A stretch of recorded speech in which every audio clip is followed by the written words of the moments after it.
वृंदावनेश्वरी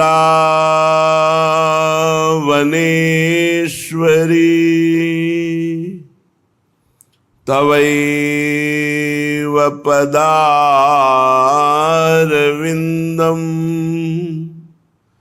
प्रेमामृतैकमकरंद रसौघपूर्णम्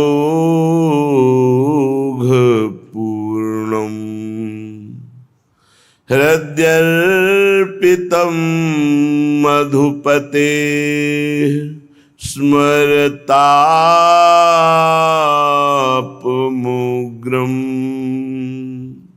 निर्वापयत् परमशीतलमाश्रयामि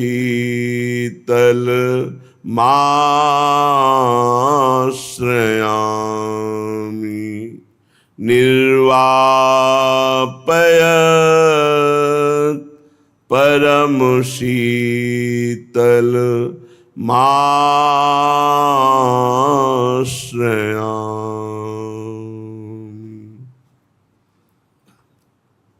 परम सच्चिदानंद घन स्वरूप श्री धाम वृंदावन परम प्रेम में श्री श्यामा श्याम परम प्रेम पिपासु खग मृग पशु पंछी सहचरियां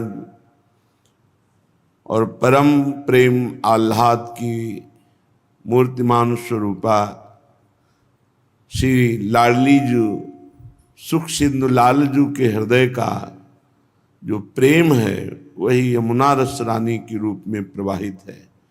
ऐसे परम पावन श्री धाम वृंदावन में देह की रक्षा का भी भाव त्याग कर अर्थात ये भी भार प्रभु के चरणों में समर्पित करके अब दुख मिले या सुख मिले, गति हो या दुर्गति, अब इसकी परवाह नहीं, अपने जीवन को प्रिया प्रीतम के चरणों से चिन्हित श्री धाम वृंदावन को समर्पित कर दिया तो स्वाभाविक उसे परम पद प्राप्त हो जाता है। ना चाहने पर भी भगवत साक्षात्कार हो जाता है। श्रीपाद कह रहे राधा कृष्ण सुतत्व बोध विगत व्यर्थोरुसास्तश्रमः श्री राधा चरणारविंद सहज स्वात्मैक्य भावोज्ज्वलः वैराग्येण बलीयसा नहि मना देहस्थिता व्याप्य हो जाते हा सकल प्रियो निवसति श्रीधाम वृंदावने। जो रसिक गुरुदेव के द्वारा श्री प्रिया प्रीतम तत्व को जान गया। क्या प्रिया प्रीतम तत्व? चिद चिद लक्षणम सर्वम राधा कृष्णमयम जगत।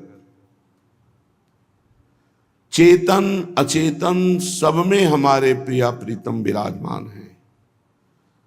वो चाहे महात्मा हो, चाहे दुरात्मा हो, चाहे पापी हो, चाहे पुण्यात्मा हो, जड़ हो या चैतन्य हो, मेरे प्रभु सर्वत्र विराजमान हैं। अगर ये नहीं जाना तो तुम्हारी सब साधना और शास्त्र स्वाध्याय ये व्यर्थ गया। यही सवाल हल होना है। सर्वत्र आराध्य देव का भाव सिद्ध हो जाए तो वो महात्मा भगवत प्राप्त हो गया। वासुदेवा सर्वमिति सा महात्मा सुदुर्लभा। जो सर्वत्र भगवान वासुदेव को देखता है वो महात्मा बड़ा दुर्लभ है। ऐसा महात्मा बड़ा दुर्लभ है। यहां महात्मा का तात्पर्य केवल वेश से नहीं है, भगवत तत्व के ज्ञान से है। और यही भगवत तत्व ज्ञान कि जड़ में, चैतन्य में, चराचर जगत में मेरे आराध्य देव विराजमान है। श्री धाम वृंदावन का एकांत भाव से सेवन, एकांत भाव, प्राण समर्पित, बिल्कुल अपनी कोई परवाह नहीं करनी। अब वृंदावन जैसे रखे ये समर्पण कर दो, बहुत आनंदित हो जाओगे। जब तक अपनी चिंता है, अपने देह की चिंता है, अपने कल्याण की चिंता है, बहुत विलंब होगा भगवत प्राप्ति में। व्यास दास अब प्रगट बखानत, डारि भार पे भार, परम धन राधा नाम आधार। अब पूरे जीवन का भार भार में झोंक दिया। श्री जी जाने, बिल्कुल मस्त रहो। हर समय जब कहीं दृष्टि जाए तो तत्व भाव से जाए, और प्रिया प्रीतम का मधुर मधुर नाम स्मरण हो रहा। चिंता छोड़ दो, चिंता छोड़ दो। अभी तुम्हें विश्वास होने लगेगा कि प्रिया प्रीतम कैसे आपकी जिम्मेवारी स्वीकार किए हैं, कैसे आपका योगक्षेम वहन कर रहे हैं। जब तक आप अपनी चिंता करते हैं तब तक अहंकार का पर्दा होने के कारण आप ये समझ नहीं पाते कि भगवत विधान से आप चल रहे हैं। आपको लगता है मैं अपने और अपने परिवार का भरण पोषण स्वयं कर रहा हूं, इसमें भगवान कहाँ है।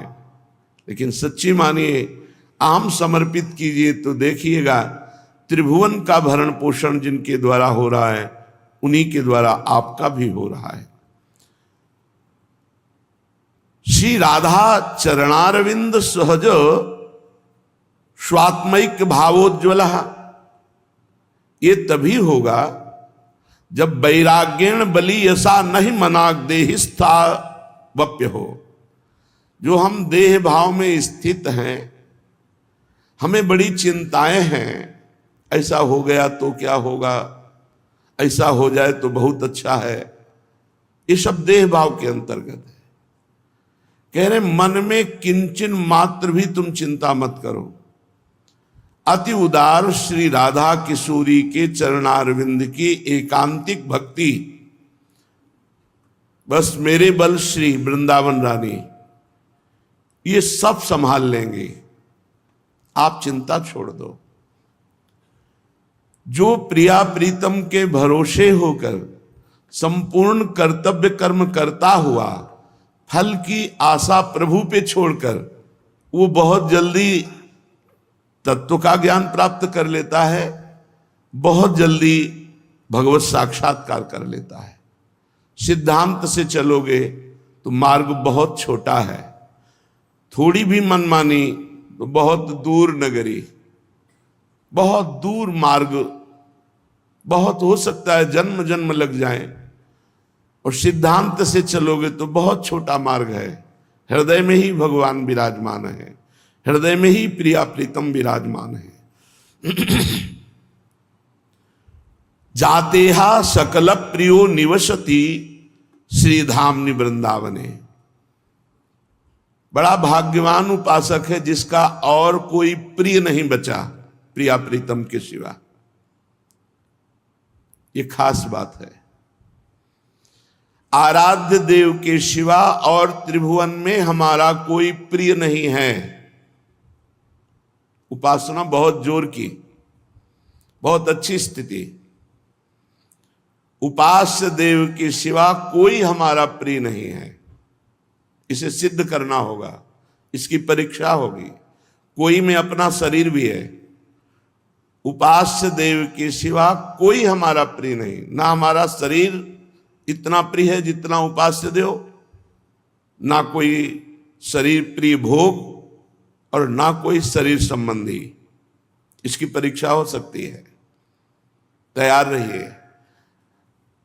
सकल प्रिय, हमारा समस्त प्यार एकमात्र आराध्य देव के चरणों में और फिर वृंदावन वास कर रहा है तो बहुत जल्दी प्रिया प्रीतम का साक्षात्कार हो जाता है। हमारे प्रिया प्रीतम आयातम न कुतश्चन क्वचन नो गंत्र स्मरई काम बुधौ। ये कहीं से आए नहीं हैं, ये कोई अवतार लीला नहीं है, ये नित्य निरंतर श्रीधाम वृंदावन रूपी महल में विराजमान रहते हैं हमारे जुगल किशोर। इन्हीं से अवतार होते हैं, इन्हीं के अंशावतार, कलावतार, विविध अवतार होते हैं। ये सबके अवतारी हैं। श्री श्यामा श्याम कहीं से आए नहीं हैं और ये कहीं जाते नहीं हैं, निरंतर वृंदावन में अखंड वास करते हैं। आयातम न कुतश्चन क्वचन नो गंत्र स्मरई काम बुधौ। हम ऐसे प्रिया प्रीतम का स्मरण कर रहे हैं जो अजन्मा है, अनादिकाल से अनंत काल तक नित्य विहार परायण है। इन्हीं के अंश से राधा कृष्ण, इन्हीं के अंश से सब अवतार होते हैं। पारावार विवर्जितेति विषमें नाद्यंत कालम लुठत। इनको समय का भी ज्ञान नहीं है, कब दिन कब रात। एक एक कल्प व्यतीत हो जाते हैं एक एक लीला में। सदैव ये प्रेम रस में मज्जन करते रहते हैं। आश्चर्य में गौरव श्यामल दिव्यकांत सहजात्याश्चर्य कैशोरकम। गौर श्याम जोड़ी अत्यंत आश्चर्यमयी किशोर अवस्था। यत्रास्ते मिथुनम मिथुंग मिलना जीवन्नु मस्तद्वनम। मैं ऐसे वृंदावन को नमस्कार करता हूं जहां ऐसे नौ किशोर गौर श्यामल जोड़ी ना कहीं से आई है और ना कहीं ये जोड़ी जाती है, यही विराजमान है। और ये उसी को साक्षात्कार होता है जो अनन्य भाव से इनकी उपासना में चित्त को जोड़ दिया। और ये सौभाग्य हम सबको मिला। हम सब वृंदावन वासी होने का सौभाग्य प्राप्त किए, वृंदावन का आश्रय मिला, हरिवंश महाप्रभु की शरण मिली, प्रिया प्रीतम की सेवा का सौभाग्य मिला। अब इस जन्म में हमें प्रिया प्रीतम के समीप जाना ही है। प्रतिदिन ऐसा चिंतन करो। अब हमारा शरीर छूटेगा और हम श्री जी की नित्य सेवा में पहुंच जाएंगे। जैसा सोचोगे वैसा बन जाओगे, जैसा बनना है वैसी सोच करो। ये महान सिद्ध योगी लाल स्वामी जी ने गंगा के किनारे हमें नई अवस्था में बताया था। जैसा सोचोगे वैसा बन जाओगे, जैसा बनना है वैसी सोच करो। हम रोज ये चिंतन करें, हमारा शरीर पूरा होते ही हम दिव्य कांति में नवयुगल किशोर की दिव्य सेवा में पहुंच जाएंगे। हमें पास मिल गया है। ये जो हमें शरणागत मंत्र मिला, निज मंत्र मिला, श्रीधाम वृंदावन में हित सजनी से हमें जो दुलार मिला, उन्हीं के दुलार से सब संयोग बना। अब हमको सेवा मिलेगी, प्रगट सेवा मिली, नित्य सेवा श्री अंग की मिलेगी, जो बहुत बड़े बड़े योगी महापुरुषों के ध्यान का विषय है। उन प्रभु के श्री अंगों की हमें सेवा मिलेगी। चलते हैं श्रीमद् भागवत महापुराण प्रसंग चल रहा है। भगवान श्री कपिल देव जी माता देहूती जी के प्रश्नों का उत्तर दे रहे हैं। माता जी ने पूछा था अष्टांग योग, योग के द्वारा भगवान की प्राप्ति जिन्हें परमात्मा कहते हैं। योग कठिन साधन है, इसमें यम नियम, आसन, प्राणायाम, प्रत्याहार, ध्यान, धारणा, समाधि, यह अष्टांग योग है। बहुत कठिन है। यम नियमों का पालन करना और आसनों को सिद्ध करना, प्राणवायु को सूक्ष्म कर लेना, फिर इंद्रियों को अपने अपने गोलकों में स्थित करके समाधि भाव को प्राप्त होना। समाधि भी संकल्पित समाधि और संकल्प रहित समाधि, संप्रज्ञात समाधि, असंप्रज्ञात विचक्षणा समाधि, यहां तक पहुंचना तो बहुत कठिन बात है। प्रभु ने ध्यान का वर्णन किया कि जब कोई उपासक यम नियमों का पालन करता है तो हृदय पवित्र होता है, मन एकाग्र होता है। उसे फिर शरीर स्थित करना पड़ता है आसनों में। 48 मिनट से प्रारंभ होता है और 3 घंटे तक अनिवार्य होता है। 3 घंटे तक बिना हिले डुले, यदि सिद्धासन पद्मासन में तो उसे साधन सिद्ध उपासक कहा जाता है। जिसका साधन सिद्ध होता है, आसन प्राणायाम सूक्ष्म मन एकाग्र, वही भगवत ध्यान रूपी समाधि को प्राप्त होता है। कल वर्णन किया भगवान के रूप का, आगे वर्णन कर रहे हैं जब कोई भक्त एकाग्रता पूर्वक ऐसा ध्यान करता है जैसा कल वर्णन किया गया, तो भगवान मुस्कुराते हुए उसके चित्त का अपहरण करते हैं। ऐसी सुंदर झांकी कल सुना है आपने। भगवान खिलखिलाकर हंसते हुए उसके मन का अपहरण कर लेते हैं। तस्यावलोक मधिकम कृपयाति घोरत तापत्रयोपशमनाय निशिष्ट मक्षणों। भगवान तीनों ताप का हरण करते हुए हंसते हुए उसके चित्त का अपहरण करते हैं जो रोज प्रभु का ध्यान करता है। अगर आप निरंतर नाम मंत्र जपना स्वीकार करेंगे तो ध्यान करना ही नहीं पड़ेगा। ये हम शुरू से कहते चले आ रहे हैं, स्वाभाविक ध्यान होने लगेगा। नाम का इतना बड़ा प्रभाव है कि रूप ध्यान के लिए आपको प्रयास नहीं करना पड़ेगा। देखिए रूप नाम आधीना, सिद्ध बात है। जब हम विवश होकर, प्रेम विवश होकर नाम जप करते हैं तो रूप स्वाभाविक आ जाता है। एक क्षण के लिए भी कभी हृदय से रूप डरता ही नहीं। राधा वल्लभ लाल को हृदय ध्यान, मुख नाम, ये एक संबंध है। जब उपासक का नाम से दृढ़ लगाव हो जाता है, रुचि हो जाती है और वो निरंतर नाम जप करता है तो रूप अपने आप झलकने लगता है। अपने आप ध्यान नहीं धरना पड़ता, वो रूप प्रकाशित रहता है। आंख खोले या आंख बंद करे, उसके सामने इंद्रनीलमणि श्याम मनोहर सात कुंभ तनु गोरी प्रिया प्रीतम झलकते रहते हैं। पी मूर्ति नयनन बसे, वो बस जाते हैं आके। खास बात है निरंतर नाम जप। अब ये जरूर है कि शास्त्र संत और गुरुजनों के वचनों का आश्रय लेकर जो अनुभव हुआ वो अगर बात मान लोगे तो कोई भी हो, कहीं भी हो, आपका परम मंगल होगा। ये हम चीख चीख के कह रहे हैं कि ध्यान करना बड़ा कठिन है अष्टांग योग के द्वारा। बातें बना लेना सहज है, लेकिन जो आप योग के द्वारा, ध्यान योग के द्वारा नहीं उपलब्धि प्राप्त कर सकते, वो आप नाम के द्वारा प्राप्त कर लेंगे। बहुत सुंदर बात है। जपत हरि विवश तव नाम प्रतिपद विमल, तो मनस तो ध्यान ते निमिष नहीं तरीबो। नाम जप का सीधे ध्यान से संबंध है। नाम पहारू दिवस निष्ठ ध्यान तुम्हार कपाट, बहुत ध्यान का संबंध है नाम से।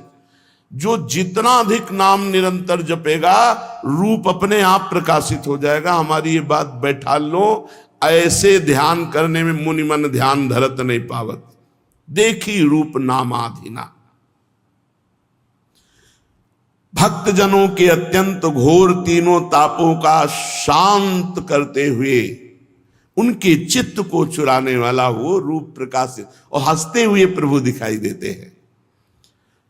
श्री हरि का जो हास्य है, हासम हरे रवनताखिल लोक तीव्र श्लोकाश्रु सागर विशोषण मत्युदारम। जो प्रभु का हंसते हुए ध्यान में दर्शन है, वो बड़े से बड़े शोक अश्रु सागर को सुखा देता है, जन्म मरण के दुख को मिटा देता है। बड़े बड़े मुनियों को काम मोहित कर लेता है, और हरि अपने भ्रकुटी संचालन से काम को नचाते हैं। वो हरि जब मुस्कुराते हुए भक्त के हृदय में प्रकाशित होते हैं, तीनों तापों का नाश, समस्त दुखों का नाश, और मन को चुरा लेते हैं। ये मन चोर है। अब उसके हृदय में अत्यंत प्रेमार्द भाव जागृत होता है। श्री हरि का वो हंसना, उसके चित्त का अपहरण करना, मन का अपहरण करना और मन का प्रेम में डूब जाना, वस्तुतः यही जीवन का परम लाभ है। भगवत ध्यान में पुलकित होकर अश्रुधारा चल रही, मन प्रभु में पूर्ण रूप से आसक्त हो गया, यही जीवन का परम लाभ है। इस प्रकार साधक का जब प्रभु में प्रेम हो जाता है तो हृदय भक्ति से पूर्ण होकर द्रवित होने लगता है। शरीर में कंपायमान, कपकपी आ जाना, रोमांच हो जाना, उत्कंठा जनित अश्रुधारा बहना, ये परम लाभ। ये जो पुलकावली है, जब शरीर कंपायमान होता है, रोम रोम पुलकित होता है, जन्म जन्म के मलिनताओं का सफाया हो रहा है। कभी ऐसा जीवन में हो तो उसे गुप्त रखना, किसी को बताना नहीं। आप में यदि कभी भागवतिक भाव आने लगे तो उनका प्रचार प्रसार मत करना, नहीं वहीं से बंद हो जाएंगे। बहुत से ऐसे संत महात्मा साधक जन अपने अनुभव बताते हैं आकर के कि ऐसी ऐसी स्थिति थी, अब वो बंद हो गई। उसका कारण दो ही होता है, एक वैष्णव अपराध और एक अपने मुख से अपनी स्थिति का वर्णन कर देने से। एवं हरौ भगवती प्रतिलब्ध भावो भक्त्या द्रवद हृदय उत्पुल कहा प्रमोदात औत्कंठ बाष्प कलया मुहुरर्द मानस तच्चापि चित्त बडिशम सन कई वियुंक्ते। जब इस प्रकार साधक भगवत आराधना में लगता है तो उसका श्री हरि से प्रेम हो जाता है, प्रभु से प्रेम हो जाता है, हृदय भक्ति से द्रवित हो जाता है, शरीर आनंदातिरेक से रोमांचित, पुलकित, कंपायमान हो जाता है। उत्कंठा जनित प्रेम आश्रुओं की धारा बार बार बहने लगती है। फिर जैसे मछली कांटे में फंस जाती है, वो निकल नहीं सकती, ऐसे ही मन हरि में फंस जाता है, वो निकल नहीं सकता कि अब वो विषय की तरफ भाग पावे। माता जी, जैसे तेल खत्म हो जाने पर दीप शिखा अपने आप भस्म होकर राख हो जाती है, वैसे ही ऐसे भक्त के जिसका शरीर रोमांचित, अश्रुधारा, कंपायमान, हृदय भक्ति से द्रवित, उसका संपूर्ण आश्रय, विषय, राग, ये सब नष्ट हो जाता है। ना किसी व्यक्ति वस्तु का आश्रय, ना किसी व्यक्ति वस्तु से कोई आसक्ति, ना कोई भी भोग वासना, शांत हृदय। जैसे दीपक का तेल खत्म, बाती जलकर राख हो गई। अब वो ब्रह्माकार, भगवदाकार स्थिति में आ गया। उठते बैठते, चलते फिरते, खाते पीते, सोते जागते, हर समय प्रभु में स्थित है। ठाड़े बैठे परे उताना, कबीर काहे हम राहें ठिकाना। ब्रह्माकार स्थिति, भगवदाकार स्थिति। इस अवस्था के आने पर जीवत्व का नाश हो गया। अब वो जीव नहीं रहा, जीव कहा गया देहाभिमान के कारण, देह भाव के कारण। अब ध्याता, ध्यान, ध्येय, त्रिपुटी का लय हो गया। केवल ध्येय बचा, ना ध्याता और ना ध्यान क्रिया, केवल ध्येय। ब्रह्म नहीं, माया नहीं, नहीं जीव नहीं काल, अपनी हूं सुधि ना रही एक रहे नंदलाल। अपनी हूं सुधि नहीं। ये स्थिति शरीर यंत्रवत सेवा कर रहा है, कोई शुद्धि नहीं। शुद्धि तो करुणा निधान प्रभु ने चुरा ली। एक रहे नंदलाल, केवल प्रीतम में। जैसे गोपी जनों की बेचने जा रहे दही, शुद्धि नहीं, कह रहे कोई गोविंद ले ले, कोई दामोदर ले ले, कोई माधव ले ले। ये स्थिति। अब वो अखंड परमात्मा में स्थित सर्वत्र परमात्मा का अनुभव करता है। अभ्यास से चित्त वृत्ति का परमात्मा में निरंतर जोड़ना अविद्या का नाश करना है। बहुत बढ़िया बात है। हम बार बार जो अपने मन को प्रभु में जोड़ रहे हैं, राधा राधा राधा वल्लभ श्री हरिवंश, राधा वल्लभ श्री हरिवंश, मानो एक एक नाम से हम अविद्या का नाश कर रहे हैं। एक एक नाम हमारे जन्म जन्मांतर से भरी हुई जो अहंकारमयी अविद्या है, देहाभिमानमयी अविद्या है, मोहमयी अविद्या है, उसका नाश हो रहा है। इसी को दूसरे रूप में नवयोगेश्वरों ने वर्णन किया।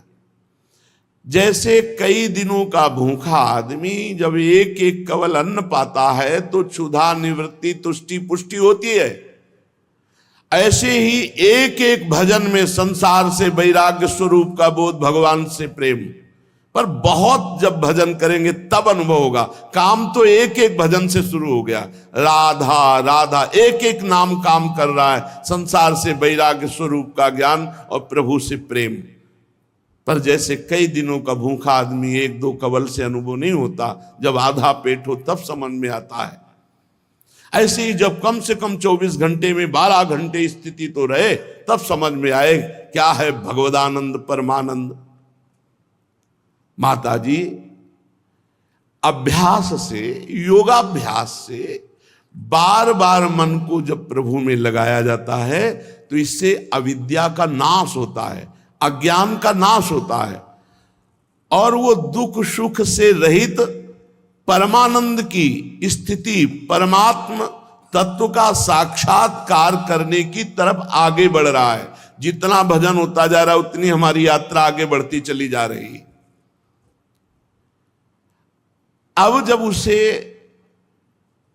मन लय होने वाली स्थिति प्राप्त हुई, पहले तो मन लगाने वाला अभ्यास किया, अब मन लय होने लगा। अब उसकी स्थिति ऐसी हो गई जैसे मदिरा पिए हुए पुरुष को, अधिक मदिरा पान किए हुए पुरुष को ये पता नहीं कि मैं कहां गिरा हुआ हूं, मेरे शरीर में वस्त्र है कि नहीं है। ऐसे ही उस जिसका मन लय हो चुका है प्रभु में, उस सिद्ध पुरुष को ये पता नहीं रहता कि मेरी देह बैठी है या खड़ी है या कार्य कर रही है, कुछ ज्ञान नहीं है। मन तो प्रभु में लय है और यंत्रवत देह से चेष्टाएं हो रही। उस परमानंद स्वरूप की स्थिति का वाणी के द्वारा वर्णन नहीं हो सकता। अब उसका शरीर तो चलता है पर पूर्व जन्म के प्रारब्ध के अनुसार, भक्त का भगवान के अनुसार। जब तक उसका प्रारब्ध शेष रहता तब तक वो जीवित रहता है और क्रियाएं भी होती रहती, खान पान सब ऐसे, पर वो यंत्रवत होती है। और जहां प्रारब्ध पूरा हुआ, शरीर छूटा, परम पद को प्राप्त हुआ।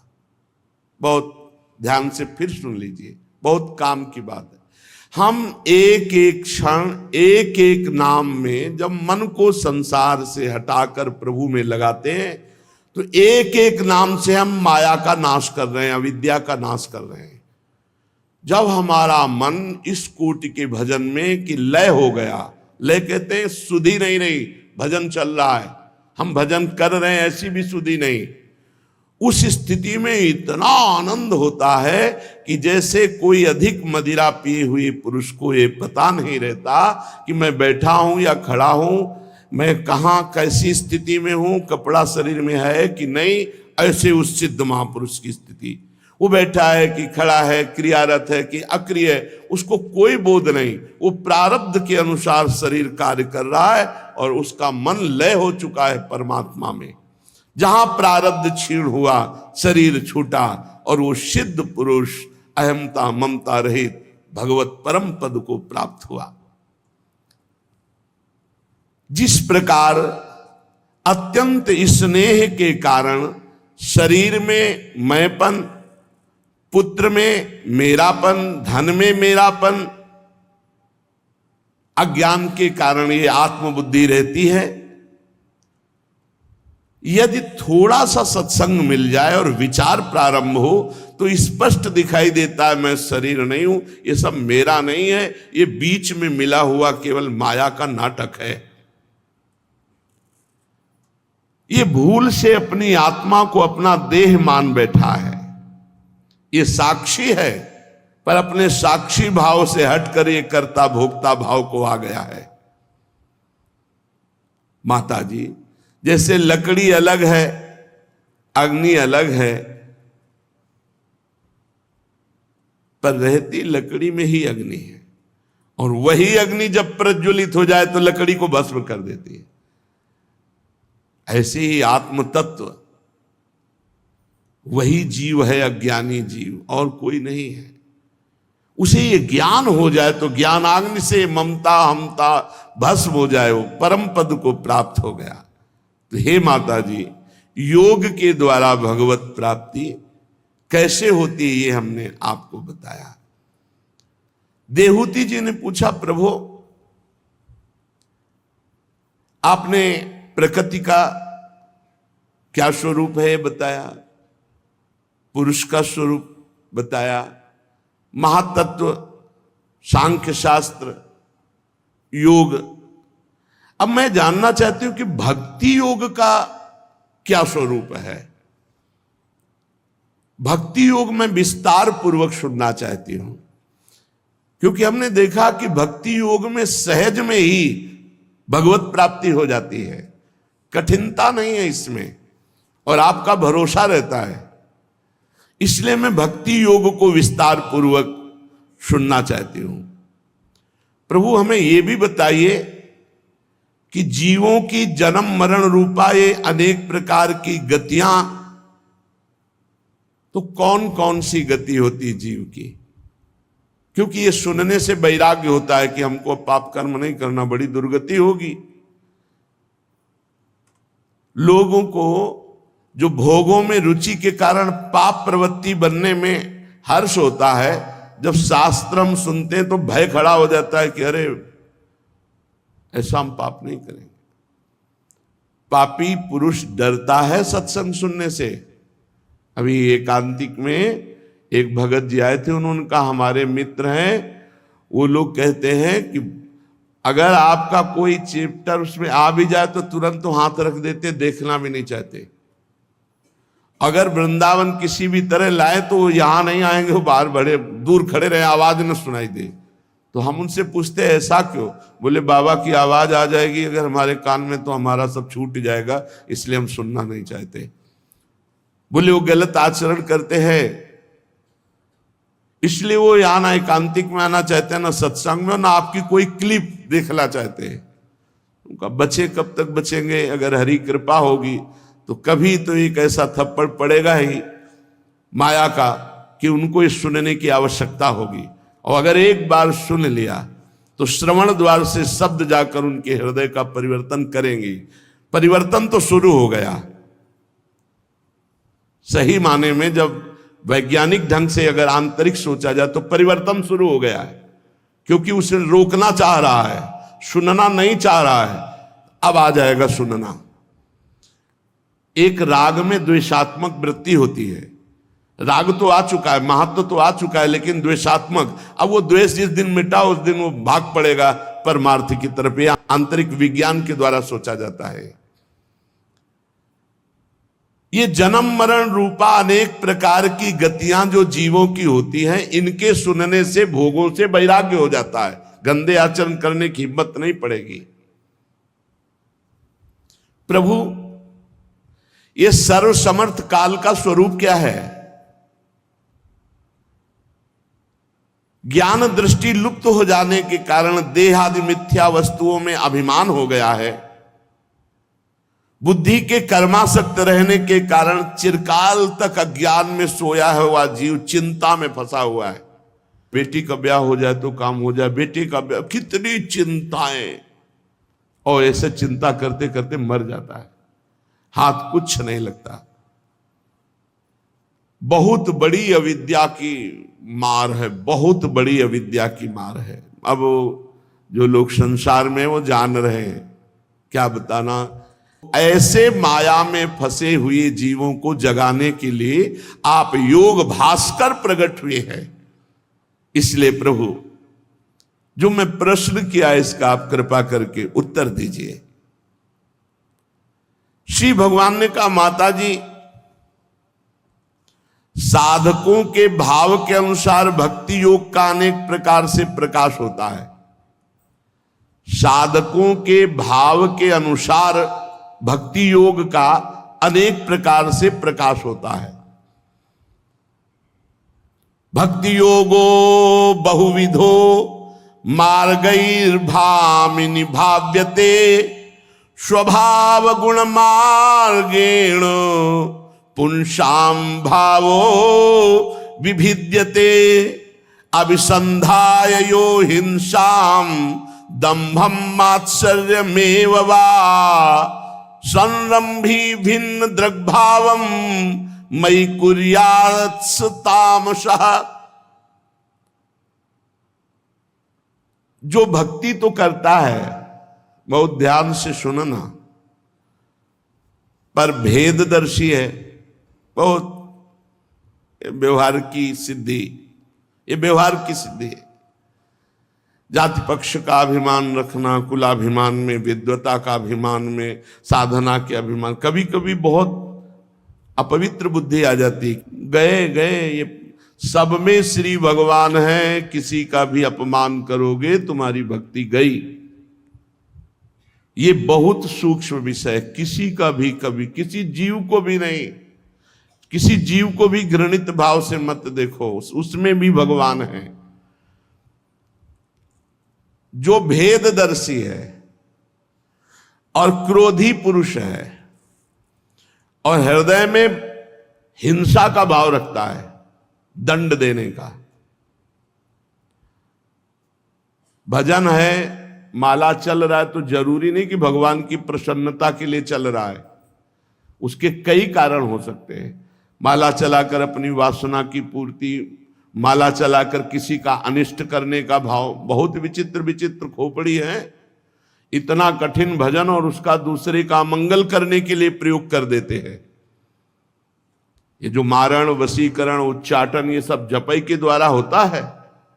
इनमें मंत्रों का अनुष्ठान होता है और बड़ी पवित्रता से मंत्र जापक जब जप करके और संकल्प करता है कि इसका अनिष्ट हो जाए तो पक्का अनिष्ट हो जाएगा, लेकिन उसका अनिष्ट हुआ तो उसका अनिष्ट तो पहले ही हो गया जिसने अनिष्ट किया। ऐसे हैं जो भेददर्शी है, क्रोधी है और दूसरों की हिंसा का भाव रखते हैं और मात्सर्य, जलते रहते हैं ईर्ष्या में। और भगवान का भजन भी करते हैं। ऐसा नहीं कि भजन नहीं करते, भगवान कहते हैं कि वो मुझसे अपनापन भी रखते हैं, तो वो तामसिक भक्त है, भगवान की प्राप्ति नहीं होगी। तामसिक भक्त को भगवान की प्राप्ति नहीं होती। क्योंकि वो दूसरे से भेद दर्शन करता है, वो हिंसा का भाव रखता है। भजन केवल भगवान की प्राप्ति के लिए होना चाहिए। भजन कहीं मान प्राप्ति के लिए, किसी को कष्ट देने के लिए, किसी का नाश करने के लिए, किसी का अमंगल करने के लिए कभी संकल्प मत होने देना मन में। नहीं, वो भक्ति का स्वरूप तामसिक हो जाएगा। तामसिक भक्ति से भगवान की प्राप्ति नहीं होती। जो भगवान का प्रेम है वो तामसिक भक्ति से प्राप्त नहीं होता। दूसरा, जो पुरुष विषय के लिए भजन करता है, भोगों के लिए, यश के लिए भजन करता है, हमारा नाम रोशन हो जाए और मेरी प्रतिमादि का पूजन करता है, लेकिन लोगों से व्यवहार बड़ा कड़ुआ करता है। श्रद्धा है उसकी भगवान की प्रतिमा में, लेकिन बाहरी व्यवहार बड़ा उसका अमंगल रहता है, वो राजसिक भक्त है। ऐसे भक्तों को भी भगवत प्रेम की प्राप्ति नहीं होती। तीसरा है सतोगुणी भक्त, जो पाप नाश के लिए भजन करता है, भगवान को अर्पण करने के लिए भजन करता है। भजन करना, पूजन करना हमारा कर्तव्य है, इस बुद्धि से पूजन करता है, वो सात्विक भक्त है। ये आया है, ये मार्ग में आ रहा है, लेकिन ये भी पूरा प्रशंसनीय नहीं है, ये भी प्रशंसनीय भजनानंदी नहीं है। प्रशंसनीय भजनानंदी है बिना किसी कारण के अखंड, जैसे गंगा की धारा समुद्र में जा रही, ऐसे तैल धारावत भगवान के भजन में डूबा हुआ है। कोई चाह नहीं, कोई चाह नहीं। जिस प्रकार गंगा का प्रवाह अखंड रूप से समुद्र की ओर बहता है, मदगुण श्रुति मात्रेण मयि सर्वगुहाशये मनोगतिरविच्छिन्ना यथा गंगाम्भसोम्बुधौ। जैसे गंगा की धारा अखंड प्रवाह समुद्र की ओर, ऐसे जिसका मन, बुद्धि, चित्त ये सब मेरी ओर लगा हुआ है। तैल धारावत भजन चल रहा है, भगवत कथा सुन रहे, सेवा कर रहे, और कोई आकांक्षा नहीं, कोई चाह नहीं कि पाप नष्ट हो जाए, मेरा यश हो जाए, किसी भी तरह की कोई चाल। ये त्रिगुणातीत भक्त है। तमोगुणी, रजोगुणी, सतोगुणी भक्त का वर्णन, और ये त्रिगुणातीत भक्त है जिसका निष्काम भाव से अखंड भजन चलता है। ये निर्गुण भक्ति योग है, गुणातीत भक्ति योग है। इससे भगवान का प्रेम प्राप्त होता है, इससे भगवान का साक्षात्कार होता है। यद्यपि सतोगुणी भक्ति भी सम्माननीय है, जो पाप नष्ट करने के लिए भगवान की प्रतिमा में पूजन करते हैं, भजन करते हैं, पाठ करते हैं अपने कल्याण के लिए, ये भी वंदनीय है। पर वास्तविक भक्ति जो भगवान को अधीन करती है, जिससे प्रेम की प्राप्ति होती है, वो अखंड तैल धारावत, अखंड गंगा की धारा जैसे समुद्र में जा रही, निरंतर भजन, भगवान के गुण श्रवण, भगवान की लीला चरित्र गायन, भगवान की सेवा, और कोई फल की आकांक्षा नहीं। ये महाभागवत मम भक्ति युक्तो भोनम पुनात। ऐसे जो मेरे निष्काम भक्त हैं, निर्गुणिया, त्रिगुणातीत, यहां निर्गुणिया का मतलब निराकार स्वरूप से नहीं, त्रिगुणातीत, तामसिक भक्त, राजसिक भक्त और सात्विक भक्त से ऊपर ये है गुणातीत भक्त। बोले सालोक्य सारिष्ट सामीप्य सारूप्यैकत्वमप्युत दीयमानं न गृह्णन्ति बिना मत्सेवनं जनाः सैव भक्ति योगाख्य आत्यंतिक उदाहृतः ये नाति व्रज त्रिगुणम मदभावायोपपद्यते। माता जी, मेरे जो ऐसे निष्काम भक्त होते हैं, जो निरंतर भजन करते हैं, उनको मैं देना चाहता हूं, पर वो मेरी सेवा को छोड़कर सालोक्य सारिष्ट सामीप्य सारूप्य सायुज्य इन मोक्षों को स्वीकार नहीं करते। सालोक्य भगवान के नित्य धाम में निवास करना, सारिष्ट भगवान के समान ऐश्वर्य भोग भोगना, सारूप्य भगवान की नित्य समीपता और सारूप भगवान के नित्य धाम में निवास करना, सालोक्य सारिष्ट भगवान के समान ऐश्वर्य भोग भोगना और सामीप्य भगवान के नित्य समीप रहना, सारूप्य भगवान का सा रूप धारण करना और सायुज्य भगवान में समा जाना। ये पांचों मोक्ष भक्त नहीं चाहते। भगवान की सेवा को छोड़कर भगवान देना चाहते पर ये मोक्ष नहीं चाहते। मुक्ति का तिरस्कार करने वाला ये प्रेम भक्ति योग, यही सर्वश्रेष्ठ भक्ति है। इसके द्वारा तीनों गुणों को लांग कर मेरे प्रेम रूप अपराकृत स्वरूप को प्राप्त होकर मेरी नित्य सेवा में मगन रहता है मेरा भक्त। ये जो तैल धारावत अखंड भक्ति की बात भगवान ने की, गुणातीत निर्गुणिया भक्ति, ये कैसे प्राप्त होती है? तो कहा निष्काम भाव से श्रद्धा पूर्वक अपने सारे कर्तव्य कर्मों को करे भगवान की प्रसन्नता के लिए। पहला, चाहे वो गृहस्थी में हो चाहे विरक्ति में हो, अपने अपने धर्मानुसार जितने कर्म हैं वो भगवान के लिए करे।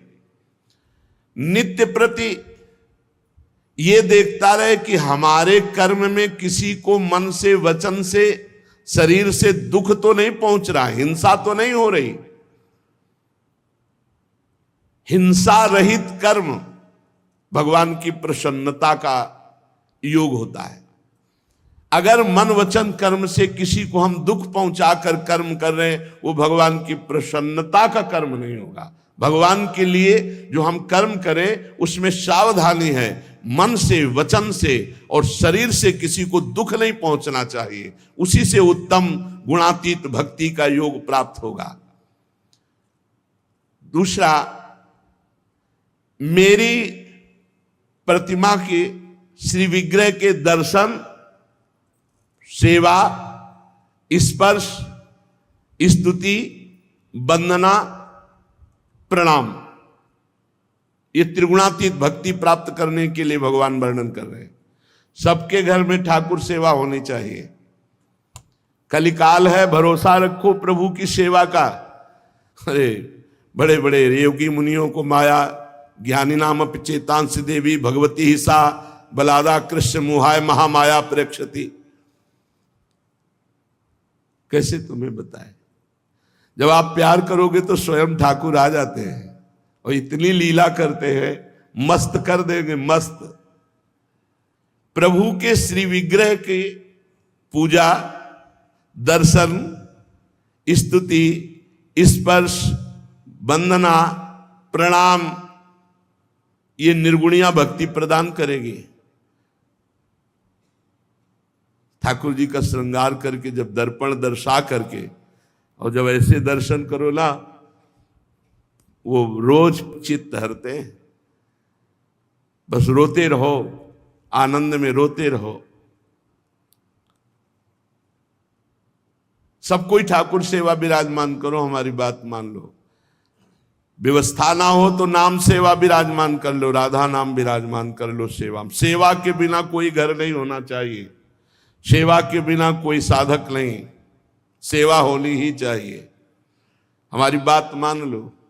ठाकुर जी विराजमान कर लो, अंतिम में वो तुम्हारी देख रेख कर लेंगे, अंतिम में देख रेख कर लेंगे। वो जिनके पास कोई सेवा के लिए नहीं है, ठाकुर जी विराजमान कर लो, जब तक हाथ पैर चले तुम सेवा करो, इसके बाद वो सेवा करेंगे। देख लेना, आप हमारी बात को देख लेना। वो किसी न किसी रूप में आके तुम्हारी सेवा संभाल लेंगे। हम आपसे सच्ची कहते हैं, जितना आपसे हाथ पैर चले अपने ठाकुर को दुलार कीजिए, बाद में वो आपका दुलार करेंगे, आप रोते रहोगे, इतना दुलार करेंगे। कितना सौभाग्य आपको राधा नाम छूने को मिलता है स्नान जब करते हैं, आपको प्रभु का स्पर्श मिलता है। प्रभु सर्वत्र भी तो श्री विग्रह में तो मूर्तिमान विराजमान है। बहुत विचित्र, बहुत विचित्र, अति विचित्र भगवंत गति। अनुभव कीजिएगा, जब आप प्यार करोगे तो पता चलेगा कैसे खेलते हैं आपके संग। प्रभु के श्री विग्रह को विराजमान करो, स्पर्श, पूजा, स्तुति, वंदना, प्रणाम, सेवा, इससे निर्गुणिया भक्ति प्राप्त हो गई, त्रिगुणातीत। और तीसरी बात, समस्त प्राणियों में मेरी भावना। चौथी बात, भोगों का आकर्षण, त्याग, वैराग्य। कुछ भी भोग लगाना हो तो आप पहले मत पाना। पहले पाना जानते हो कैसे होता है? गरम गरम चीज देखियो, पहले ही आपने जो है मन के द्वारा नहीं, तुरंत मन के द्वारा पहले भोग में पहुंचाना है। आप उसको जल्दी जल्दी दिखा दो, लाओ, ठंडा हो जाएगा, ये भोग नहीं लग रहा है, ठीक नहीं बात है, ठंडा हो जाएगा। नहीं, स्वाद तो प्रभु पाएंगे, हम तो बात के प्रसाद पाएंगे पहले। सब प्राणियों में भगवत भावना, और किसी भी भोग के लिए लालायित ना होकर उच्छिष्ट के लिए लालायित होना। यज्ञावशिष्ट, यज्ञावशिष्ट पाने की अभिलाषा रखना, मनिया नहीं। यज्ञावशिष्ट भगवत और भगवत भक्तों के पाने के बाद जो जूठन बचे वो पाना। उसमें जो भक्तों को पवाने के बाद जो बचा, उसी में नेवला घूम गया तो आधा स्वर्ण का हो गया, और पूरी राजसूय यज्ञ में लोटा स्वर्ण का नहीं। बोले महाराज, मुग्दल ऋषि की सतुआ यज्ञ के बराबर नहीं आपकी राजसूय यज्ञ। किसी भी भोग को तत्काल देखकर अपनी रसेंद्री न पाने लगे, पहले प्रभु के पास। और दीनों पर विशेष सम्मान और दया। भूत भविष्य लोक 14 में भये होए हरि प्यारे, 300 व्यवहार हमारो अभिमानिन ते न्यारे। ये अभिमानियों से दूरी और दैन्यों से प्यार, सबके प्रति मित्रवत व्यवहार हो, पर आसक्ति किसी से न हो, ममता किसी से न हो। यम नियमों का पालन, शास्त्रों का स्वाध्याय, और भगवान के नाम का उच्च स्वर से कीर्तन। नाम संकीर्तनाच में उच्च स्वरस्तम। नाम संकीर्तन ऐसा करना चाहिए कि गले की नसें फूल जाएं, चेहरा लाल हो जाए नाम उच्चारण करने में। लेकिन ये किसी भक्त का ही होगा। लड़ाई हो तो ये लक्षण आ जाएंगे। किसी मोहल्ले वाले को या पड़ोसी से लड़ना हो तो ये लक्षण आ जाएंगे कि गले की नसें फूल जाएंगी, चेहरा लाल हो जाएगा। जोर जोर से बोल, गले की नसें फूल जाएं तो फांसी से बच जाओगे यमराज की। नामोच्चारण उच्च स्वर से, भगवान नाम कीर्तन जब हो, जब कीर्तनिया बाबा परम पूज्य जो श्रीनिमार्ग संप्रदाय के जब अपने आते थे धाम में, जब वो राधा नाम कीर्तन में थे तो आधा घंटा में कहते अब तो हम गर्म हुए हैं, बंद करने को मत कहना। आधा घंटा में तो हमारा घंटा 2 घंटा नाम, यहां तो 24 घंटे नाम कीर्तन चलता है। खूब उच्च स्वर से नाम कीर्तन करो। उच्च स्वर से नाम कीर्तन करने से मन सरल हो जाता है, मन प्रभु में लगने लगता है। और नाम संकीर्तनम यस्य सर्व पाप प्रणाशनम, सारे पापों का नाश नाम संकीर्तन से हो जाता है। जो बड़े बड़े तीर्थों के अवगाहन से भी महापाप नहीं नष्ट होते, वो नाम कीर्तन से नष्ट हो जाते हैं। और संत महापुरुषों की संगति से ये निर्गुणिया भक्ति कैसे प्राप्त होती है? बोले हिंसा रहित कर्म से और मेरे श्री विग्रह के दर्शन, स्पर्श, पूजा, स्तुति, वंदना, प्रणाम, लोगों में मेरी भावना करने से, भोगों के प्रति आकर्षण त्याग से, अभिमानियों से दूर और दैन्य पुरुषों का सम्मान करने से, और आत्मज्ञान प्रदान करने वाले शास्त्रों के श्रवण से, और मेरे नाम के उच्च स्वर कीर्तन से, संत पुरुषों के संग से, और भागवत धर्म का अनुष्ठान करने से चित्त शुद्ध हो जाता है और धीरे धीरे वो मेरे में लगने लगता है। जिस प्रकार वायु के द्वारा उड़ करके जाने वाला गंध अपने आश्रय पुष्प से घ्राणेन्द्रिय तक पहुंच जाता है। ध्यान से सुनिए, पुष्प कहां है और वायु उसकी सुगंध को लाकर हमारी घ्राणेन्द्रिय तक पहुंचा देती है। उसी प्रकार जब ये भक्ति योग किया जाता है तो चित्त परमात्मा को घसीट लेता है, परमात्मा चित्त में आकर प्रकाशित हो जाता है। बहुत सुंदर बात कह रहे भगवान, बहुत सुंदर कह रहे मैं जीव रूप से मैं ही स्थित हूं। पकड़ो, अहम सर्वेषु भूतेषु भूतात्मा अवस्थिता सदा तमवज्ञाय माम मर्त्यः कुरुते अर्चा विडंबनम यो माम सर्वेषु भूतेषु संतमात्मानमीश्वरम हित्वार्चाम भजते मौढ़्या भस्मन्नेव जुहोति सः। मैं सबके हृदय में जो जीव का आ जाता है ना, वो मैं ही हूं। इसलिए जो सब भूतों का अनादर करता रहता है, लड़ाई झगड़ा द्वेष करता रहता है, तिरस्कार करता रहता है और मेरी प्रतिमा में बड़ी बड़ी कीमती चीजों से पूजन करता है, मैं उस पूजन को स्वांग मानता हूं। मैं उस पूजन को स्वीकार नहीं करता, क्योंकि मैं सबके हृदय में विराजमान जीवात्मा रूप से मैं ही हूं। जो मोहवश मेरी उपेक्षा करके मेरा अपमान करता है, जीवों के रूप में हिंसा करता है। एक बता रहे थे कि वो बहुत ठाकुर सेवा करते, सब करते, पर मांस खाते और शराब पीते हैं। कहते मेरी मौज, मैं ऐसे भक्ति करूंगा। तो भगवान कह रहे हो पूजा स्वांग मात्र है, उसकी की हुई पूजा मैं स्वीकार नहीं करता। जैसे भस्म में किया हुआ हवन व्यर्थ जाता है, ऐसे उसकी की हुई पूजा व्यर्थ जाएगी। भगवान के वचन इसलिए व्यर्थ जाएगी। आज्ञा पर चलो, सब जीवों में भगवान है। आप जीवों को उबाल उबाल के खाओगे और कहोगे हम भगवान को सोने का हार पहना देंगे, तो भगवान सोने से प्रसन्न होने वाले नहीं। 4 लाख योजन का एक ही पहाड़ है भगवान की सृष्टि में, और रत्न गर्भा पृथ्वी को कहा गया है। जैसे ये सफेद मिट्टी पीली मिट्टी, ऐसे सोने चांदी की खाने हैं पृथ्वी में। भगवान को तुम्हारे किलो 2 किलो सोना से प्रसन्नता नहीं हो जाएगी। आचरण पवित्र रखो। जो भेददर्शी अभिमानी पुरुष दूसरे जीवों के साथ वैर दुश्मनी रखता है, मैं ही सबके शरीर में विद्यमान हूं, तो मेरे से द्वेष करता है, प्रतिमा की पूजा करता है, उसे कभी शांति नहीं मिल सकती। उसकी मैं पूजा स्वीकार नहीं करता। फिर कह रहे माताजी, जो दूसरे जीवों का अपमान करता है, वो बढ़िया से बढ़िया सामग्री से मेरी पूजा करे, तो मैं उससे कभी प्रसन्न नहीं होता। अहमुच्चावचैर्द्रव्यैः क्रियोत्पन्नया नघे नैव तुष्येर्चितोर्चायां भूतग्रामावमानिनः। जो हर जीव का अपमान करता है, लड़ाई झगड़ा द्वेष करता है, वो बढ़िया बढ़िया सामग्रियों से मेरी पूजा करे तो मैं स्वीकार नहीं करता। भगवान कहते मैं उसकी कभी पूजा स्वीकार नहीं करता, मैं उससे कभी प्रसन्न नहीं होता। कैसे प्रसन्न होते हो प्रभु?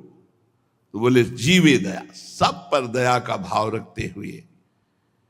जो मेरी प्रतिमा में पूजा करता है और सबके हृदयों में विराजमान मुझ परमात्मा का आदर करता है, उसके ऊपर मैं प्रसन्न होता हूं।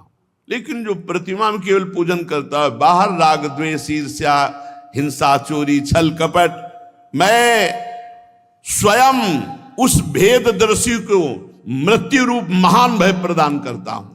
अब लो नसानी अब ना न सही, आज तक गलती हुई, अब गलती नहीं करूंगा, तुम्हारा मंगल हो जाएगा। पर भगवान की पूजा का भरोसा रख करके खूब पापाचरण करो, दुर्गति होगी। भगवान कह रहे हैं मैं उसे मृत्यु रूप काल रूप दंड दूंगा, मैं उसे भय प्रदान करूंगा। अतः हे माता, अथमाम सर्वभूतेषु भूतात्मानं कृतालयम् अर्हये दानमानाभ्याम मैत्राभिन्नेन चक्षुषा। हे माता जी, संपूर्ण प्राणियों के हृदय रूपी घर में छुपा हुआ मैं सब देखता रहता हूं, इसलिए संपूर्ण प्राणियों को दान मान व्यवहार पूजन उनका सम्मान, इससे मैं प्रसन्न हो जाता हूं। माता जी, पाषाण आदि अचेतनों की अपेक्षा वृक्ष श्रेष्ठ हैं। पाषाण आदि अचेतनों की अपेक्षा वृक्ष श्रेष्ठ हैं। वृक्षों से सांस लेने वाले प्राणी श्रेष्ठ हैं। सांस लेने वाले प्राणी में भी मन वाले प्राणी श्रेष्ठ, जिनमें मन की सृष्टि है, उनमें भी इंद्रिय और मन युक्त प्राणी श्रेष्ठ है। इंद्रियों में, प्राणियों में केवल स्पर्श का अनुभव करने वालों की अपेक्षा रस ग्रहण करने वाले श्रेष्ठ हैं। रसवेत्ताओं में गंध का अनुभव करने वाले भ्रमर आदि, फिर उनसे शब्द ग्रहण करने वाले सर्प आदि, फिर उनसे भी रूप का अनुभव करने वाले पक्षी आदि, फिर उनसे भी जिनके ऊपर नीचे दांत होते हैं वो जीव श्रेष्ठ हैं। फिर उनमें बिना पैर वालों से बहुत पैर वाले श्रेष्ठ हैं। बहुत पैर वालों में 4 पैर वाले श्रेष्ठ हैं। 4 पैरों वालों में 2 चरण वाले मनुष्य श्रेष्ठ हैं। मनुष्यों में भी 4 वर्ण श्रेष्ठ हैं। उनमें भी ब्रह्म ऋषि श्रेष्ठ हैं, जो वेदों के ज्ञाता और वेदों के तात्पर्य ब्रह्म को जानने वाले हैं। उन तात्पर्य जानने वालों से संशय निवारण करने वाले श्रेष्ठ हैं। संशय निवारण करने वालों से भी उस धर्म का अनुष्ठान करने वाले श्रेष्ठ हैं। और उनकी अपेक्षा भी जो संपूर्ण कर्म और फल और शरीर सब कुछ मेरे को अर्पित कर दिए, वो भक्त श्रेष्ठ हैं। भगवान के भक्त से बढ़कर कोई श्रेष्ठ नहीं। जो समदर्शी हैं, निरंतर चित्त से मेरा चिंतन करते हैं, सब प्राणियों में मेरा ही दर्शन करते हैं, इससे बढ़कर कोई नहीं है। इसलिए माता जी, सब जीवों में मैं विराजमान हूं ये जानकर सबको प्रणाम करो। मनसैतानि भूतानि प्रणमेत बहु मानयन, हर जीव को सम्मान दो, प्रणाम करो, सब में भगवान विराजमान। भगवान का आदेश है। जो प्राणियों को सम्मान देता है और मन से प्रणाम करता है, मैं बहुत जल्दी प्रसन्न हो जाता हूं। चलो तन से ना प्रणाम करो, मन से तो सबको प्रणाम करो, सब में भगवान विराजमान है। अगर किसी के भी दुख का तुम कारण बने तो भक्त किस बात का, सुख का कारण बनो। मनुष्य जीवन मिला है, विवेकवान हो। माता जी, मैंने तुम्हारे लिए भक्ति योग, अष्टांग योग, प्रकृति पुरुष, इसका वर्णन किया। एक भी साधन ठीक से कर ले तो भगवत प्राप्ति हो जाएगी। एक भी साधन। भक्त भगवान कहते हैं, योगी परमात्मा कहते हैं, ज्ञानी पर ब्रह्म कहते हैं। वही भगवान, वही परमात्मा, वही पर ब्रह्म का अद्भुत प्रभाव संपन्न ये वैचित्र रूप जो देख रहे हैं, ये विचित्रता है, वही परमात्मा है, वही ब्रह्म है, वही भगवान तुम्हारे सामने है। माया के नेत्र इसलिए देख नहीं पा रहे हो। और जो इन सब रूपों को अपहरण कर लेता है उसका नाम काल है, वो भी भगवान का स्वरूप है। प्रकृति और पुरुष इसी के रूप हैं, वो परमात्मा स्वरूप। प्रकृति भी है और पुरुष भी है और काल भी परमात्मा, सब परमात्मा स्वरूप है। माता जी, ये जिसे भगवान कहते हैं ना, इसका ना तो कोई मित्र है, ना कोई शत्रु है, ना तो कोई सगा है, ना कोई पराया है। जैसे भजोगे वैसे ही अनुभव में आएगा। ये सजग रहते हैं। जो प्रभु को भूलकर भोगों में फंसे हुए, उनकी आयु का अपहरण करके उनका संहार कर देते हैं। इन्हीं के भय से वायु चलती, इन्हीं के भय से सूर्य तपता है, इन्हीं के भय से इंद्र वर्षा करते हैं, इन्हीं के भय से तारे चमकते हैं, इसी से भयभीत होकर औषधियां, लताएं, वनस्पति समय समय पर फल फूल धारण करते हैं। इन्हीं के डर से नदियां बहती हैं, इन्हीं के डर से समुद्र अपनी मर्यादा में रहता है, इन्हीं के भय से अग्नि प्रज्वलित होती है, पर्वतों सहित पृथ्वी जल में नहीं डूबती। इन्हीं के शासन से आकाश जीवित है, प्राणियों के श्वास प्रश्वास के लिए अवकाश देता है। इन्हीं से संपूर्ण आवरणों युक्त ब्रह्मांड का विस्तार है। ये सारा चराचर जगत भगवान के अधीन है। इसलिए धन्य है उसका जीवन जिसने अपने चित्त को भगवान में अर्पित कर दिया। कपिल भगवान ने कहा, हे माता जी, जिस प्रकार वायु के द्वारा उड़ाया जाने वाला मेघ समूह उसके बल को नहीं जानता, उसी प्रकार विभिन्न योनियों में दौड़ा दौड़ा करके भुगताने वाले काल को कोई नहीं जानता। काल बड़ा प्रवीण है, एक भी सेकंड का ऐसा कर्म नहीं जिसको काल तुम्हें फल न दे। काल माने समय, समय आने दो फल तुम्हें देगा। बढ़िया खेती बो रहे हो, आनंदित अभी वर्तमान में रहो, आगे तो जो फल आएगा निहाल हो जाओगे। और बुरी खेती बो रहे हो तो अभी जलो, और आगे जो फल आएगा वो तो भोग भोग करके रोगे, ऐसा फल आएगा। एक सेकंड भी कर्म का हिसाब आपका चूक नहीं पड़ेगा, समय आने पर भोगना पड़ेगा। वो काल है, समय। जीव सुख की अभिलाषा से जिस जिस वस्तु को बड़े कष्ट से प्राप्त करता है, उसी उसी को भगवान काल नष्ट कर देते हैं। हर जीव को जो भगवान से विमुख है उसे अंत में शोक ही करना पड़ेगा, पछताना ही पड़ेगा, रोना ही पड़ेगा। इसका कारण मंदमती जीव यहां आया है भजन करने के लिए, भगवत प्राप्ति के लिए, भूल गया नाशवान शरीर और उसके संबंधी घर खेत पत्नी पुत्र में मोहवश अपना मान करके समय नष्ट कर दिया। अब उसको दंड मिलेगा। बोले क्यों दंड मिलेगा? हमने कोई पाप किया है? हाँ, सरकारी आदमी हो, यहां आए हो भजन कर भगवत प्राप्ति के लिए। कई बार कहा जैसे सरकारी आदमी को विदेश भेजा जाए सरकारी कार्य के लिए, अब वो कहे हम अकेले तो नहीं जाएंगे, तो बोले तुम्हें गाड़ी बंगला सब मिलेगा, अपना परिवार भी ले जाओ, चलो लो, पत्नी लो, पुत्र लो। अब वहां जाके 20 वर्ष रुका, जब लौट के आने का समय आया तो पूछा गया सरकारी काम, बोले वो तो नहीं हुआ, 2 बच्चे और पैदा किए, पढ़ाया लिखाया, उनका ब्याह किया, ये सबके। बोले इसके लिए भेजा था, ये तो तुम्हारी रहनी थी, मेन जो आप आए थे वो सरकारी काम के, यहां किस लिए आए थे? नर्तन कर फल विषय न भाई, भजिए राम सब काम बिहाई। ये शरीर मिला था साधन धाम मोक्ष कर द्वारा भगवान ने भेजा, और पाई न जे परलोक सम्हारा सो परत दुख पावई। अब उस विदेश जाने वाले आदमी को सरकारी जेल होगी, तुमने सरकारी सुविधाएं भोगी लेकिन सरकारी काम नहीं किया, इसलिए तुम्हें दंड मिलेगा। तो यहां जितने भी मनुष्य हैं अपने कर्तव्य का पालन करते हुए परमात्मा प्राप्ति के लिए आए हैं। मोहवश वो इस नाशवान शरीर को मैं मान लेता है, इसके संबंधियों को अपना मान लेता है, धन खेती मकान पत्नी पुत्र मेरा, और भूल गया भगवान का भजन। कौन भगवान किस लिए आए थे?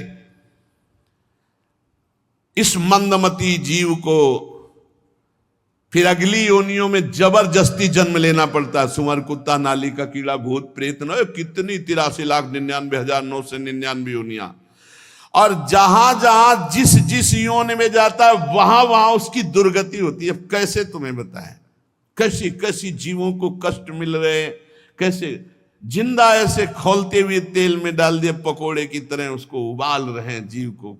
कच्छप है या कोई भी जीव, क्या क्या कष्ट भोग, वो सब जीव क्या कर सकता है उस समय क्या कर सकता है? अब वो गर्म पानी में खौलाया जा रहा है, फिर काटा जा रहा है, फिर क्या क्या। हमें लगता है रोटी दाल तो भारत ही में चलती होंगे, वो भी कम हिस्से में नहीं, अधिकतर देशों में हमने सुना कि मांसाहार ही प्रधान भोजन होता है। अब यही सब जीव जंतु खाए, वही सब हमें तुम्हें बनना होगा अगर भगवत प्राप्ति नहीं करी। जिस जिस योनि में जाता है उस योनि में भारी कष्ट प्राप्त होता है। अरे बहुत बहुत बहुत बहुत कष्ट होते हैं, बहुत कष्ट होते हैं।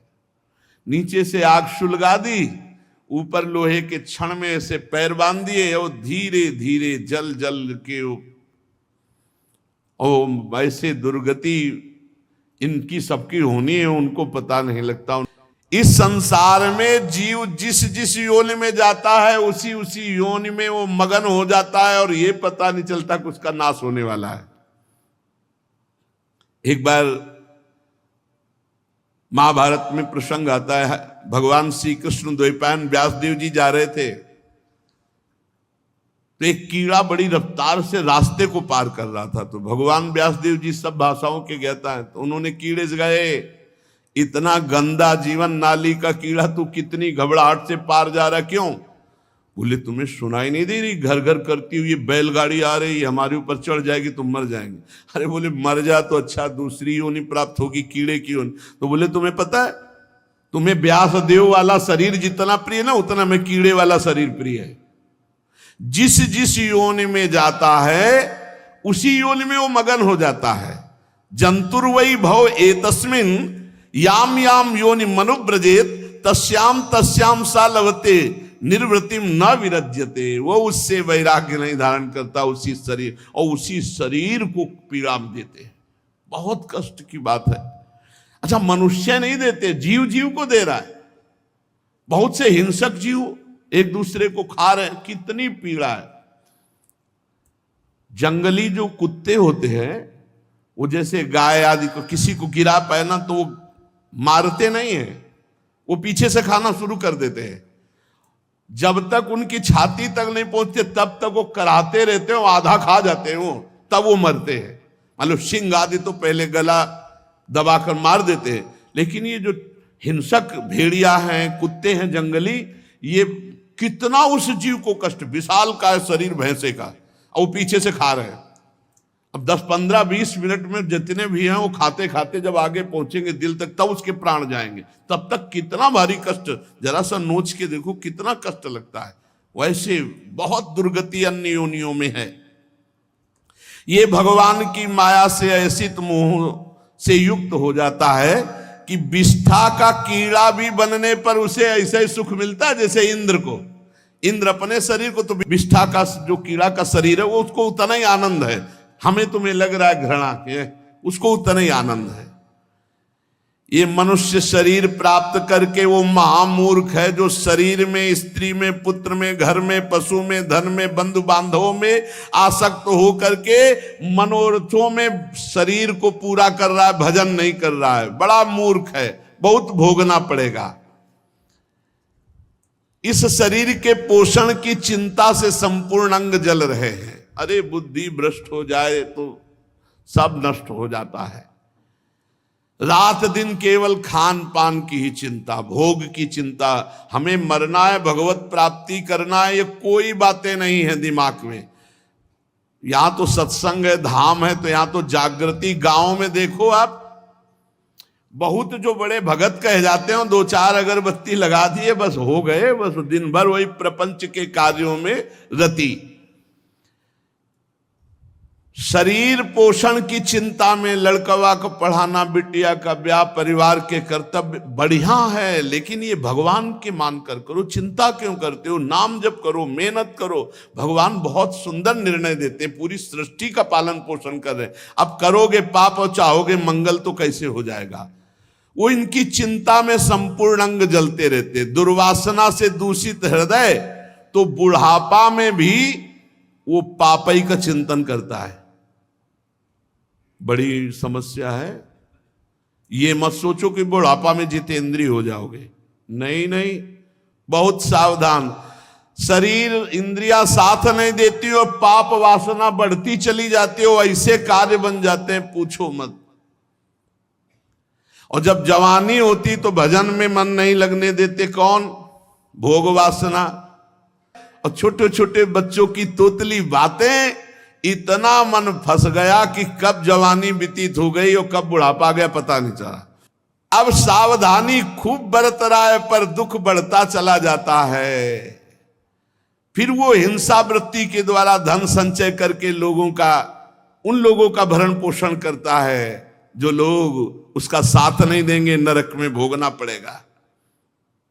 माता जी जीविका चलाने के लिए लोभवश वो दूसरों का धन छीनता है, दूसरों का पाप करता है। जब उसका वो प्रयत्न नहीं चलता, कुटुंब के भरण पोषण में असमर्थ हो जाता है, तब दरवाजे पर बैठा लंबी लंबी सांसें छोड़ता है, चिंतातुर होता है। जैसे बूढ़े बैल को कोई हरियाली और हरी घास और बढ़िया दाना चारा नहीं लगाता, ऐसे उस बूढ़े को नहीं, भगवान की चर्चा ली, भगवान का लाभ ली, बड़ी बुरी दशा, बड़ी बुरी दशा हमने देखी है। देखिए वयोवृद्धों के से मिलकर के जब भ्रमण कर रहे थे, इसलिए फिर भी उसे वैराग्य नहीं होता। माता जी जिसका पालन उसने किया था वो अब उसे पाल रहे हैं। वृद्धावस्था कारण शरीर बिगड़ गया, रोगी हो गया, मंद बुद्धि पड़ गई, भोजन नहीं मिल रहा, पुरुषार्थ कुछ हो नहीं रहा, मरने जा रहा है, फिर भी उसको भगवान याद नहीं आ रहे, भजन याद नहीं आ रहा। वही लड़का बच्चा परिवार के प्रति उसकी आसक्ति होती है। अब जब मृत्यु का समय निकट आता है तो श्वास प्रश्वास की नलिकाएं कब से रुकने लगती हैं, आंख चढ़ जाती है, बड़ा कष्ट होता है श्वास लेने में, घुरघुराहट होती है, श्वास नहीं लेते बनता, बहुत आसक्ति बुरी होती है। अब वो बोल नहीं सकता, बूढ़ा मूढ़ मरने जा रहा है, स्वजन के लोग उसे अचेत देख रहे हैं। उस समय भयंकर नेत्र, जिनके देखने मात्र से पेशाब और शौच छूट जाती है। यमराज के 2 दूत आते हैं, वो पिटाई अंदर करते हैं कि मलमूत्र सब त्याग देता है। दृष्ट्वा त्रस्त हृदया स्रकन मूत्रम विमुंचति, मलमूत्र छूट जाता है, इसी पिटाई होती है। और जिसलिए राधा राधा कृष्ण कृष्ण पिटाई विटाई नहीं होती। भगवान के पार्षद आते, जैसे हाथी के गले से फूलों की माला छूट गई, ऐसे शरीर छूटा भगवान के धाम को, कमाई कर ले होश में। अब वो कुटुंब के पोषण में लगा हुआ जो वृद्ध है, उसकी पिटाई यमदूत करते, मलमूत्र का त्याग करता है, फिर उसको बांध करके यम पास में और बलात् यमलोक की लंबी यात्रा तय कराते हैं। रास्ते में घुड़की, रास्ते भर में शरीर कांपता है, और रास्ते में जिन्होंने दूसरे जीवों को नोच नोच के खाया वो सब भयंकर रूप धारण करके मिलते हैं। वो नोचते हैं उस पापी को, वो व्याकुल होता है। ऊपर से यमदूतों के चलते हैं कोड़े, घुड़की मार, और नीचे दावानल, ऊपर लू, सबसे ऊपर तपती हुई सूर्य की गर्मी। ऐसी अवस्था में एक बूंद पीने के लिए जल नहीं, भोजन नहीं, विश्राम नहीं, छाया नहीं। अब वो आगे बढ़ने की शक्ति नहीं रहती, यमदूत घुड़कते और मार पिटाई करते उसे चलना पड़ता है। अब वहां तो न मरना है और न मूर्छा है, मार मार के जब चेतना आती फिर उठता है, फिर मार। यमदूत उसे शीघ्रता पूर्वक यमपुरी को ले जाते हैं, और यमपुरी का मार्ग यहां मृत्यु लोक से 99,000 योजन है। योजनानाम सहस्त्राणी नवतिम नवचाध्वना त्रिभिर्मुहूर्तैर्द्वाभ्याम वा नीतः प्राप्नोति यातना। 3 मुहूर्त में तय करना होता है। 3 मुहूर्त, बहुत कम समय। 3 मुहूर्त में, ये बहुत कम समय वाले में मुहूर्त। यमलोक का 99,000 योजन यहां से है मृत्यु लोक से। 1 योजन का मतलब 4 कोस।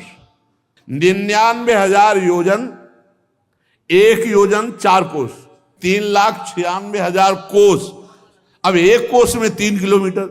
अब समझो इतना बड़ा मार्ग है, इतना बड़ा मार्ग है, और 3 मुहूर्त में दौड़ा कर ले जाया जाता मारते हुए। ये भगवान श्री सुखदेव जी गान कर रहे हैं, श्री कृष्ण द्वैपायन व्यास जी रचयिता हैं। इस समय देवती जी का प्रश्न भगवान कपिल देव जी वर्णन कर रहे हैं, और नैमिषारण्य में शौनकादि ऋषि 88,000 सुन रहे हैं, सूति जी वर्णन कर रहे हैं। परम सत्य बात है यहां मृत्यु लोक से 99,000 योजन इतने लंबे मार्ग को 2 या 3 मुहूर्त में तय करना होता है। फिर इसके बाद धधकती हुई आग से उसको चलाया जाता है। भूंजो, यहां भूंजो, तुम भूंजोगे तब पता चलेगा। फिर जो यहां दूसरे का मांस खाते हैं तो काट काट करके उनका मांस उनको खिलाया जाता है। अब वो कहीं आग से जलाया जाता है, कहीं काट काट करके मांस उसका खिलाया जाता है, कहीं यमपुरी के भयानक कुत्ते और गिद्धों द्वारा उनकी आंतें खींची जाती हैं, बड़ा बड़ा कष्ट दिया जाता है। कभी शरीर को काट काट कर टुकड़े, कभी हाथी से चिरवाना, कभी पर्वतों से गिराना, कभी गैस के गड्ढों में बंद कर देना, कभी कोल्हू से पीर आ जाना। हे माता, इस प्रकार तामिस्त, अंध्र तामिस्त, रौरव महारौरव नरकों की यंत्रणाएं भोग करके, चाहे स्त्री हो चाहे पुरुष, जो पाप करेगा उसे नरक भोगना ही पड़ेगा। माताजी, ये जो लोग कहते हैं ना कि नरक स्वर्ग इसी पृथ्वी लोक में है, यही सब है, ऐसा नहीं है, बची हुई है। बोले यहां जो भोग मिलता है वो बचा हुआ। क्या बचा हुआ? जैसे किसी भयानक अपराधी को जब सजा होती, बोले आजीवन कारावास, 5 लाख रुपया जुर्माना। अब जब जुर्माना नहीं दे पाएगा तो उसको फिर सजा में बदला जाएगा। तो ऐसे ही नरक भोगना तो है वो सजा, और जो मृत्यु लोक में उसका बचा हुआ दंड मिलता है वो समझो जुर्माना, सजा। बोले इतना कठिन? तो देख लो, यहाँ 5 मिनट की घटना का पूरा जीवन सजा काटना पड़ता है, और अगर 5 मिनट की घटना ज्यादा भयावही हुई तो फांसी की भी सजा हो जाती। आप सोचो, 5 मिनट की सजा में आजीवन कारावास, तो इतने पाप किए हैं तो नरक में कितना हिसाब किताब होगा। इसका ब्याज भी तो है, इसका ब्याज भी है। पाप कर्म हर चंद्रायण सूर्यायण में बढ़ता है, ऐसे पुण्य कर्म बढ़ता है। बहुत होश से ये कर्म भूमि में आप आए हुए हैं। माताजी, जो कष्ट भोग कर अपने कुटुंब के ही पालन और केवल पेट पोषण में लगा रहता है, कभी भगवान का भजन, धर्म कार्य, कभी दूसरों का हित ये नहीं करता, वो पापी ऐसे फल भोगता है। फिर यहां शरीर जो छोड़ा गया है उससे उसका कोई मतलब नहीं रहता। नया शरीर यातना देह का उसे प्राप्त होता है। परिवार के लोग नहीं जानते, सो यहां पिंड दान कर रहे हो, उसको वहां नरक भोगना पड़ रहा है। नाम जप, श्रीमद् भागवत का पाठ, भगवत कीर्तन, भगवत भजन, इससे कल्याण होता है। खूब नाम जप करो जिंदा में, अपने लिए, अपने भगवान की प्रसन्नता के लिए कुछ तो कर लो। अरे मेहनत करो, हल चलाओ, रामकृष्ण हरि बोलते जाओ, क्या फर्क पड़ता है? भगवान का नाम मात्र ही आपका परम कल्याण कर देगा। तो इसलिए माताजी, मनुष्य जीवन प्राप्त करके भगवत प्राप्ति अवश्य कर ले। अगर भगवत प्राप्ति से चूका तो उसकी दुर्गति पक्की है। इसलिए खूब नाम जप करो, भगवत चर्चा सुनो, दूसरों की सेवा करो, दूसरों का उपकार वाला कार्य करो, जिससे भगवान प्रसन्न हो जाए और हमारा आवागमन चक्र रुक जाए। शेष चर्चा आगे। श्री राधा वल्लभ लाल की जय।